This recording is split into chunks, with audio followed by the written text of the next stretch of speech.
Assalamualaikum, salam sejahtera. Dalam video kali ini saya akan bincangkan soalan nombor 3. Mari kita tengok soalannya.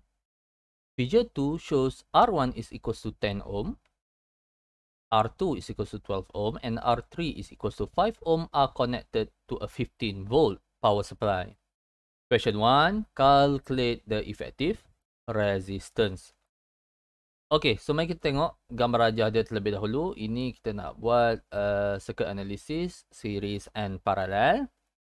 So, saya tandakan dulu junction dalam circuit ini. So, di sini kita ada dua junction sahaja. Dan daripada gambar rajah ini, kita dapati bahawa R2 and R3 are connected parallel.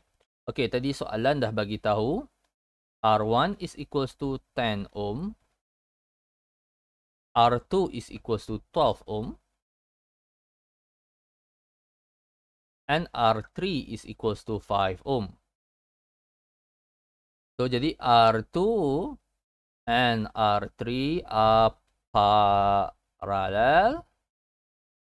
Therefore, kita boleh kira equivalent capacitance R23 dengan menggunakan rumus paralel. Yang mana bagi rumus paralel, 1 over R23 is equals to 1 over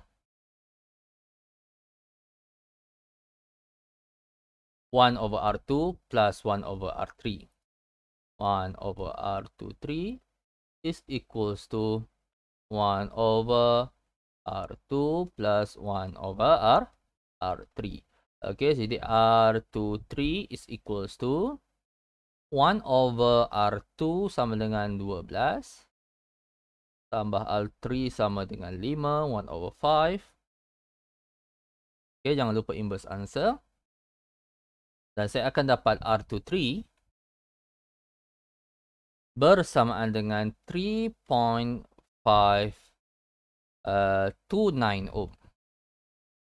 Okey, boleh guna 2 titik perpuluhan, boleh guna 3 titik perpuluhan, tapi biasaannya bila bukan jawapan akhir, saya lebihkan sikit titik perpuluhan saya.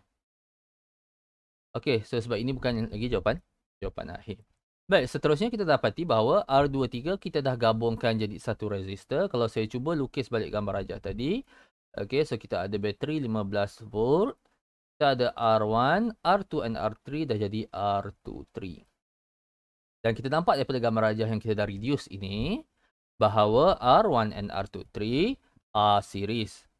So, R1 and R23 are series. Therefore, the effective resistance is equals to R1 plus R23. Okay, R1 tadi sama dengan 10 ohm. Plus 3.529. Okay, jadi kita akan dapat the effective resistance sama dengan 13.529 ataupun kalau saya recordkan dalam 2 titik perpuluhan, saya akan dapat 13.53 ohm.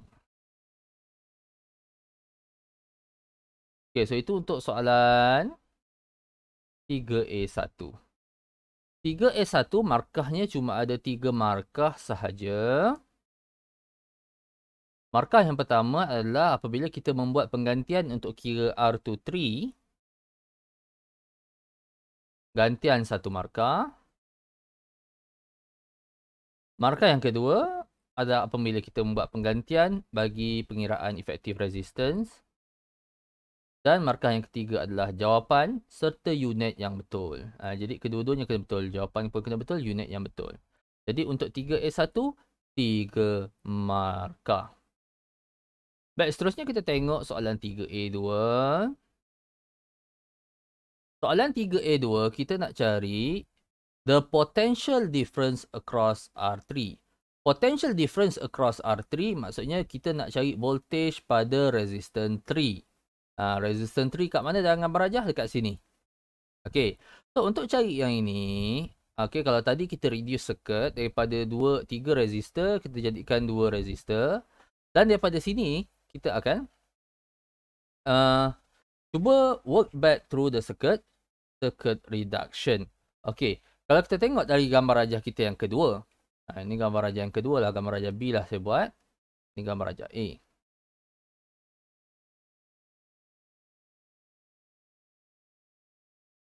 Okay, soalan 3. A2 ya. Now, from diagram B. So, apa yang kita nampak daripada diagram B? Kita nampak bahawa R1 and R23 are series. Okay, jadi kita tuliskan saja dulu. Kalau resistor series, nilai current dia sama. Jadi I1 sama dengan I23 sama dengan total current. So, itu konsep. Tapi ingat, kita nak cari sekarang ni V3. So, daripada gambar rajah B, tak boleh lagi. Tak ada lagi V3 dekat situ. Okey. Jadi, apa yang kita tengok? Kita tengok pula gambar rajah A. From figure A. Ini gambar rajah yang asal tadilah. Apa yang kita boleh nampak daripada gambar rajah yang asal? Saya scroll ke atas sekejap. Okey, dari gambar rajah yang atas ini, para pelajar semua, kita nampak, okey, R3 ni. R3. Okay, sebab kita tak cari V3. R2 dan R3 adalah paralel. Okey, kalau paralel, nilai yang sama adalah nilai voltage. Okey, so basically saya tulis apa nilai yang sama daripada circuit itulah. Okey, kalau dalam series, currentnya sama. Daripada gambar B, kita nampak series. Therefore, current saya tulis sama. Daripada gambar rajah A, sebab kita tak tengok resistance 3 tu, kita dapati bahawa dia paralel. Maka kalau paralel, voltagenya sama. Voltage 2 sama dengan voltage 3 sama dengan voltage 3 daripada gambar rajah A. Jadi, kalau kita tengok di sini, okey, kalau saya ada V23, automatically saya solve soalan ini yang nak nilai V3. Itu yang kita nak. Okey. Bagaimana saya nak dapat V23? Kita bolehlah gunakan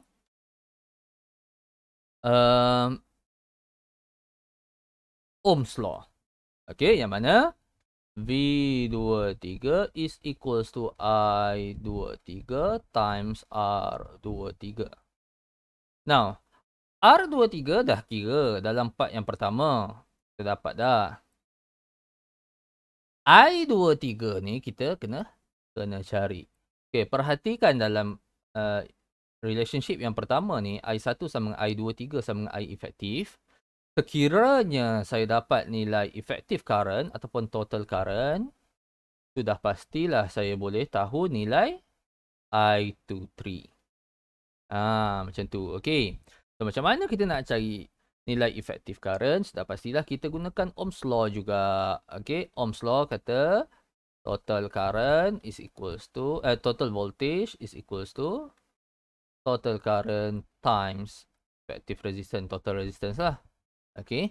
So, yang ini kita dapat dah dalam pengiraan yang pertama. Total voltage supply juga kita ada dapat. Ini sama dengan 15 volt. Okay, jadi automatically kita boleh cari effective current ataupun total current. Okay, so saya tulis equation dia. V effective is equals to I effective times R effective. Okay, so effective voltage is equals to 15 volt times total voltage times effective resistance yang kita kira tadi sama dengan 13.53. Okay, rearrange equation ni untuk cari total current. Dan kita akan dapat total current bersamaan dengan 1.11 ampere. Okay, ini belum lagi jawapan akhir. Ini belum lagi jawapan akhir. Jadi, tengok balik relation yang asal tadi. I efektif sama dengan I23.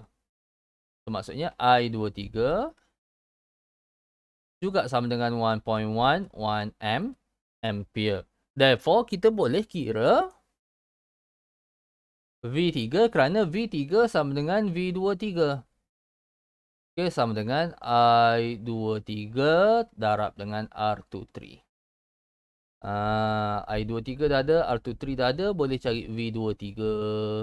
Okay, ingat V3 sama dengan V23. 2, 3. Okay, kerana dia paralel. Okay, so dekat situ sama dengan I23 is equals to 1.11 times dengan R23 that is equals to 3.53. Okay, refer pada soalan 3A1. Dan kita akan dapat V23 ataupun V3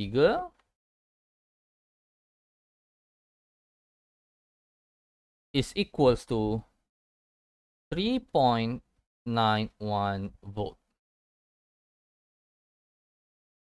Itu jawapan akhir saya bagi soalan 3A2. Pemarkahan di sini adalah 4 markah. Yang pertama sekali kita menulis I1 is equals to I23 is equals to total current. Itu konsep satu markah. V2 is equals to V3 is equals to V23. Itu konsep satu markah. Dan seterusnya apabila kita menggantikan I23 dan R23 dapat satu markah. Dan yang terakhir sekali jawapan dan unit yang betul. Barulah dapat satu markah. Jadi total markah untuk 3A2 adalah 4 markah. Selesai sudah soalan 3A.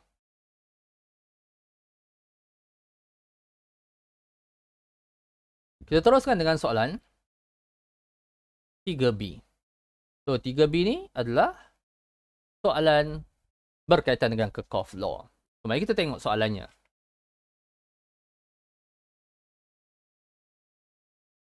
Figure 3 shows a circuit consisting of 2 batteries and 2 resistors. Calculate the value of I3 and R3. Jadi, information dalam soalan ini diberikan dalam gambar aja. Dalam gambar aja, dia sudah bagi nilai EMF1 is equals to 18 volt. EMF2 is unknown. Okay, saya listkan dulu. I1 is equals to 9 ampere. I2 is equals to 3 ampere. Okay, R3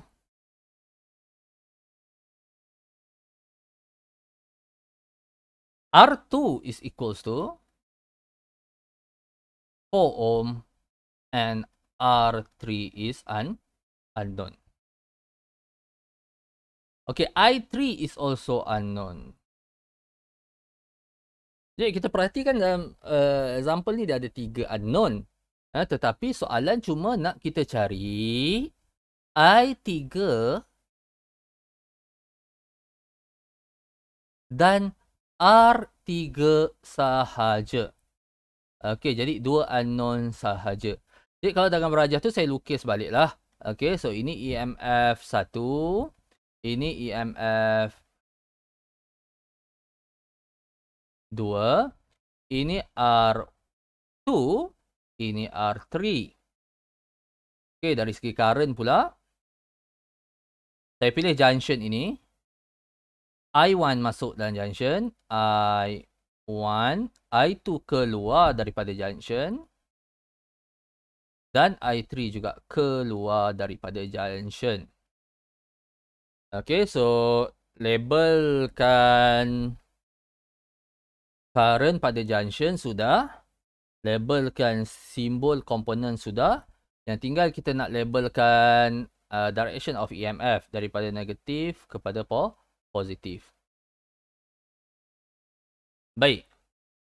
Tengok balik target soalan. Dia nak cari I3 dan juga R3. Yang ini soalan yang mudah Kirchhoff law ni. Sebab apa? Kita dapati bahawa I1 dan I2 dah ada.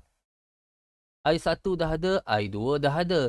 Maka kita cuma perlu apply junction law sahaja untuk cari I3. Apa dia junction law? At any junction,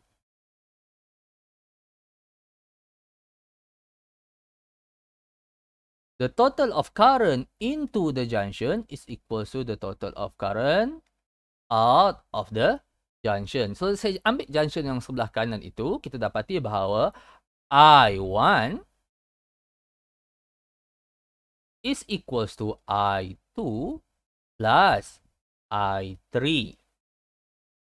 So ini hanyalah pengiraan tambah tolak saja ya.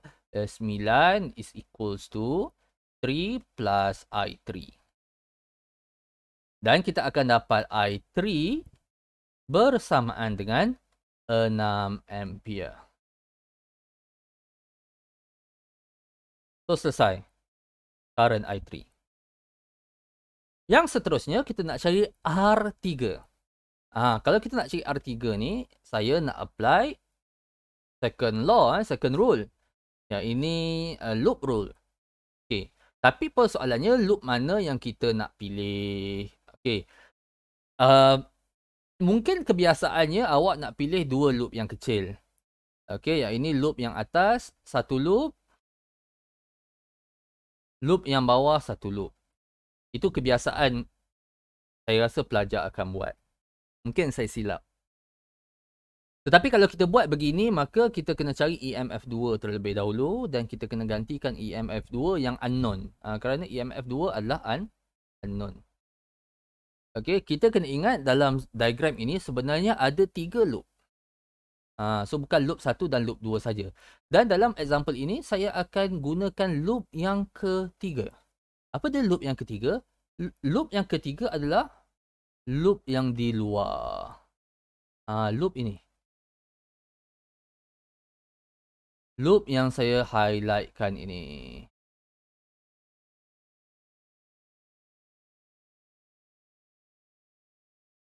Okey, loop yang saya highlightkan ini, itu adalah loop yang ketiga. Okey, kita ambil loop yang ketiga. Bukan loop 1, bukan loop 2.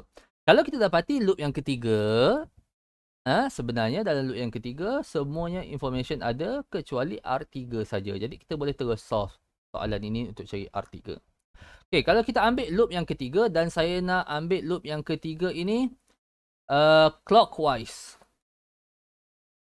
Okey, clockwise. So apa dia loop law? In any closed loop,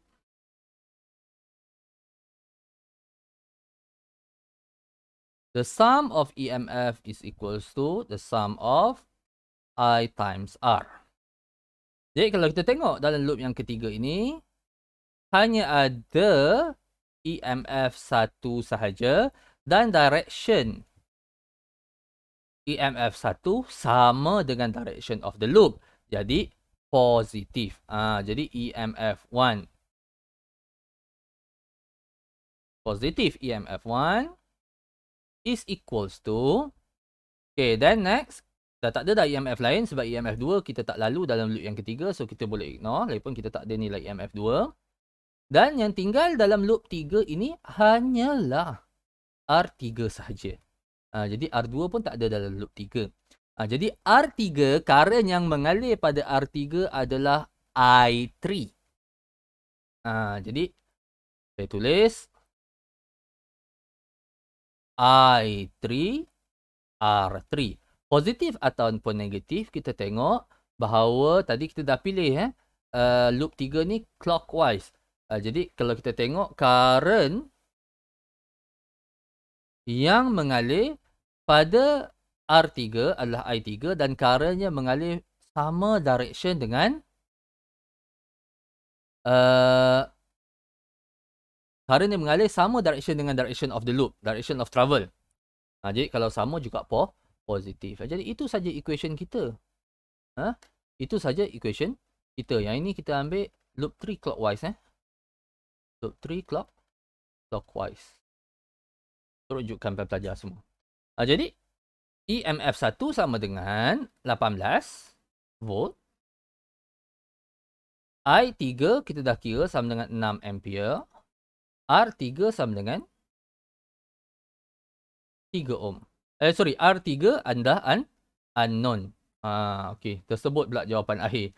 Jadi solve this equation to find the value of R3 dan kita akan dapat 3 ohm. Itu jawapan dia. Alternatively, kita boleh buat loop 1 dulu and then loop 2 and then cari EMF 2, kemudian baru kita cari R3. Bolehlah mana-mana pun. Kalau awak dapat jawapan akhir R3 sama dengan 3 ohm, masih lagi boleh dapat markah yang penuh. Jadi markah kat sini ada 5 markah, pelajar semua. Markah yang pertama adalah apabila kita state junction law, konsep 1 markah. Dapat kira 6 ampere, ganti jawapan dan unit yang betul 1 markah, jangan tak ganti. And then kita state loop law, konsep 1 markah. And then gantian serta jawapan unit yang betul. Okey, kalau awak pilih loop 1, loop 2, boleh juga dapat 3 markah dekat situ. Okey, dengan syarat jawapannya betul 3 ohm. Itu saja untuk perbincangan soalan nombor 3. Sekian, terima kasih.